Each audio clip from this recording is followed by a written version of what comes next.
شريك لك الحمد لله الذي أنعمنا بنعمة الإيمان والإسلام والصلاة والسلام على سيدنا محمد خير الأنام وعلى آله وأصحابه الكرام أشهد أن لا إله إلا الله الملك القدوس السلام وأشهد أن سيدنا محمدا عبده ورسوله صاحب الشرف والاحترام أما بعد فيا ضيوف الرحمن أوصيكم ونفسي بتقوى الله فقد فاز المتقون اتقوا الله واعملوا الصالحات واجتنبوا المنكرات واذكروا الله في أيام معلومات واشكروا وأكثروا التلبية. قال الله تعالى ولله على الناس حج البيت من استطاع إليه سبيلا ومن كفر فإن الله غني عن العالمين. Hadirin jamaah haji, duyufullah, duyufur rahman, calon-calon penghuni surga yang dirahmati Allah Subhanahu wa taala. Tiada kata yang paling indah untuk kita ucapkan mengawali momen yang bahagia dan yang agung ini kecuali mari bersama-sama kita meningkatkan ketakwaan kita kehadirat Allah Subhanahu wa taala seraya menambah rasa syukur kita kehadirat Allah Subhanahu wa taala. Karena pada hari ini di antara jutaan umat muslim sedunia kita ditakdirkan oleh Allah Subhanahu wa taala menjadi hamba-hamba yang dipilih, menjadi hamba-hamba yang pilihan, ditakdirkan oleh Allah untuk dapat memenuhi panggilannya, wukuf di padang Arafah yang sangat bahagia ini. Hadirin, ketahuilah bahwa di Yaum Arafah, di hari Arafah ini, Allah Subhanahu wa taala paling banyak membebaskan manusia dari api neraka. Sebagaimana sabda Nabi Muhammad sallallahu alaihi wasallam, "Ma min yaumin aktsara ayyu'tikallahu fihi 'abdan minan nari min yaumil qiyamah."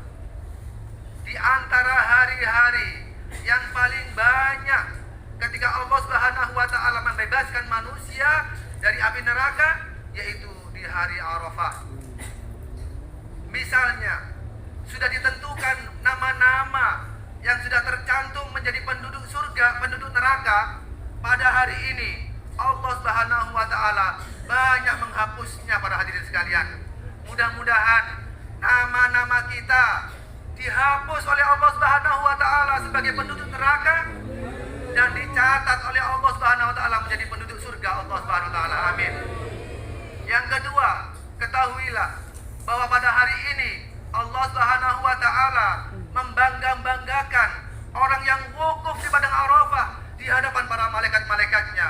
Wa innahu layadnu tsumma yubahi bihumul malaika. Allah Subhanahu wa taala membangga-banggakan kita yang wukuf ini di hadapan para malaikat-malaikat Allah Subhanahu wa taala. Dan yang ketiga, ketahuilah ketika kita berhaji karena Allah Subhanahu wa taala tidak melanggar larangan-larangan Allah Subhanahu wa taala, maka dikatakan oleh Nabi Muhammad sallallahu alaihi wasallam, kita seperti kembali menjadi bayi yang dilahirkan oleh ibu kita, suci tanpa dosa. Man hajja lillahi falam yarfus walam yafsuk raja'a ka yaumi waladatuhu ummuh. Barang siapa yang berhaji karena Allah Subhanahu wa taala, tidak berkata rafas, tidak berkata-kata kotor, tidak berkata-kata kasar, tidak mencaci maki orang, walam yafsuk, tidak berbuat kefasikan, tidak berbuat keburukan, maka raja'a ka yaumi waladatuhu ummuh, maka haji yang seperti itulah yang oleh Rasulullah SAW dikatakan dapat kembali seperti bayi yang baru lahir, tidak ada dosa. Mudah-mudahan kita semuanya seperti itu para hadirin sekalian. Amin Allahumma amin. Jamaah haji, duyufullah, duyufur rahman, calon-calon penghuni surga yang dirahmati Allah Subhanahu wa taala. Pada hari ini kita berkumpul di tempat yang sama, di padang Arafah. Kita memakai pakaian baju yang sama, pakaian ihram. Kita juga membaca bacaan yang sama, bacaan talbiyah. ada bedanya sama sekali kita di hadapan Allah Subhanahu wa taala. Yang membedakan hanyalah takwa kita kepada Allah Subhanahu wa taala. La farqa baina ra'isin wala mar'usin. Hari ini tidak ada bedanya antara pejabat, antara pemimpin dengan rakyat biasa. Wala saghirin wala kabirin. Tidak ada bedanya yang muda dengan yang tua. Wala ghaniyin wala faqirin. Juga tidak ada bedanya sama sekali antara orang-orang yang kaya dengan orang-orang yang miskin. Semuanya sama di hadapan Allah Subhanahu wa taala. Yang membedakannya adalah ketakwaannya di hadapan Allah Subhanahu wa taala. Dan oleh karena itu, semuanya bertujuan yang sama pula, yaitu ingin mewujudkan haji yang mabrur. Amin Allahumma amin. Terkait dengan haji mabrur ini para hadirin, ada 3 hal yang menarik untuk kita kaji bersama-sama tentang haji yang mabrur. Yang pertama, haji yang mabrur lafdon wa ma'nan.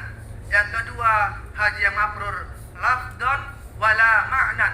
Yang ketiga, haji mabrur ma'nan wala lafdon. Yang pertama, haji yang mabrur lafdon wa ma'nan.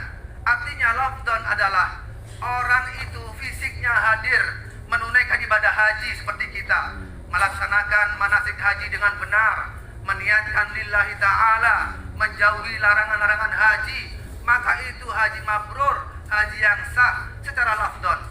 Kemudian yang kedua, wa ma'nan. Ketika kita pulang kembali ke tanah air setelah menunaikan ibadah haji ini, ada tanda-tanda kemakruran, ada ciri-ciri kemakruran yang kita sandang. Apa itu? Yang pertama, it'amut ta'am, senang memberi makan kepada orang lain, atau peduli kepada sesama manusia. Itu yang menjadi ciri-ciri dari haji yang mabrur. Yang kedua, watibul kalam, ucapannya lemah lembut, ucapannya santun kepada orang lain. Itu juga merupakan ciri-ciri tanda haji yang mabrur. Yang ketiga, wa ifsya'us salam, mendamaikan, memberikan kedamaian, merukunkan di antara masyarakat. Maka inilah tipe haji yang pertama yang kita perlukan, yaitu haji mabrur secara lafdhan dan haji mabrur secara maknan. Pendek kata, haji yang tipe ini mabrur secara sah melakukan ibadah hajinya, dan ketika pulang kembali ke tanah air dielu-elukan oleh masyarakat. Kehadirannya di tengah masyarakat betul-betul bermanfaat, dan tidak adanya haji di tengah-tengah masyarakat, mereka sangat kehilangan. Itulah haji yang mabrur yang pertama. Yang kedua, lafdhan wala ma'nan, fisiknya hadir berhaji, fisiknya melakukan ritual ibadah haji, tawaf, sa'i, wukuf, hadir dan sah menurut hukum agama Islam. Wala ma'nan, tetapi ketika pulang ke tanah air tidak memiliki ciri-ciri kemabruran, bahkan ucapannya semakin kotor kepada masyarakat, berbuat buruk, berbuat kotor, berbuat maksiat. Itulah yang disebut dengan haji yang mabrur lafdhan wala ma'nan. Yang ketiga, haji yang mabrur ma'nan wala lafdhan. Secara fisik dia tidak melaksanakan ibadah haji, secara orangnya tidak hadir di Mekah untuk melaksanakan haji, tetapi ma'nan, dia memperoleh pahala haji yang mabrur. Hadirin rahimakumullah, ada kisah yang menarik dari waliullah besar pada zamannya, yaitu Abdullah bin Mubarak, seorang wali yang besar. Ketika Abdullah bin Mubarak ini pergi menunaikan haji dan melaksanakan tawaf, dan ketika itu beliau tertidur di Masjidil Haram. Di dalam tidurnya itu Abdullah bin Mubarak bermimpi mendengarkan ucapan atau dialog antara 2 malaikat. Malaikat yang pertama bertanya kepada malaikat yang kedua, tahun ini ada berapa jumlah kaum muslimin yang berhaji? Dijawab oleh malaikat yang kedua, ada 600.000 orang yang berhaji. Lalu malaikat yang pertama bertanya lagi, di antara 600.000 jamaah itu berapa hajinya yang mabrur? Berapa hajinya yang diterima oleh Allah Subhanahu wa taala? Jawab malaikat yang kedua, tidak ada sama sekali orang yang hajinya mabrur, orang yang hajinya diterima, kecuali hanya 1 orang yang namanya Ali bin Muwafaq dari Damaskus, Syria, yang pekerjaannya adalah tukang sol sepatu. kantung tambal sepatu. Mendengar berita itu, Abdullah bin Mubarak kemudian terbangun dari tidurnya, terbangun dari mimpinya, dan ketika selesai menunaikan ibadah haji, beliau bersegera ke Damaskus untuk mencari siapa sebenarnya Ali bin Muwaffaq ini, yang di dalam mimpinya itu satu-satunya haji yang diterima oleh Allah, padahal tidak berhaji, tetapi dia mendapatkan haji yang mabrur, dan dengan sebab dialah semua jamaah haji diampuni dosa-dosanya, dan semua jamaah haji berkat Ali al-Muwaffaq ini dihajikan menjadi haji yang mabrur.